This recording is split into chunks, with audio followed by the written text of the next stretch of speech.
Hello family, তোমার সবাই কেমন আছো? আশা করছি খুব খুব খুব ভালো আছো। আজকে জানো তো দিদি না বাড়ি থেকে কত কষ্ট করে আমাদের জন্য লুচি তরকারি বানিয়ে এনেছে জানো।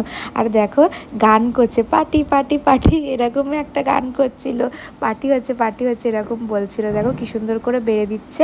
দিদি না আমাকে স্পেশালি মানে ভীষণ ভালোবাসে, সবসময় বলে আমাদের বাড়িতে চ চ, কিন্তু আমি যাই না, মানে টাইম হয় না, সেই জন্যই যাই না। আর দেখো এখানে খাবার বাড়ছে কি সুন্দর করে নেচে নেচে, ওটাই আমার খুব আনন্দ লাগে। দিদি যে এত আনন্দ করে আমাদের সাথে থাকে। আর জানো তো দিদি এখানে ট্রেনিংয়ের জন্য আছে, কদিন পরেই চলে যাবে নিজের কাজে। অ্যাকচুয়ালি দিদি ভোডাফোনের স্টাফ, এখানে ট্রেনিংয়ের জন্য এসেছে। তো এই কদিনে দিদি আমাদেরকে খুব খুব ভালোবেসে ফেলেছে, তো একদমই যেতে চাইছে না, কিন্তু কি হবে, কাজের জন্য তো যেতেই হবে। বাট সম্পর্কটা অবশ্যই থাকবে, সম্পর্ক শেষ হবে না। আর আমি সবাইকে আইসক্রিম খাইয়েছিলাম, সবারটা তুলতে পারিনি, খেয়ে নিয়েছিল।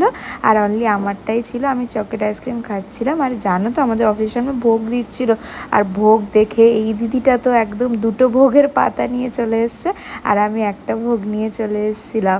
মানে আমি তো ভোগ যেখানে পাই সেখানেই দাঁড়িয়ে পড়ি। আর দেখো বুকটা না খুব গরম ছিল, আর আমার হাত পুড়ে গেছে, পুরো লাল লাল হয়ে গেছে। চলো আজকের জন্য ব্লগটা এইটুকুই, টাটা।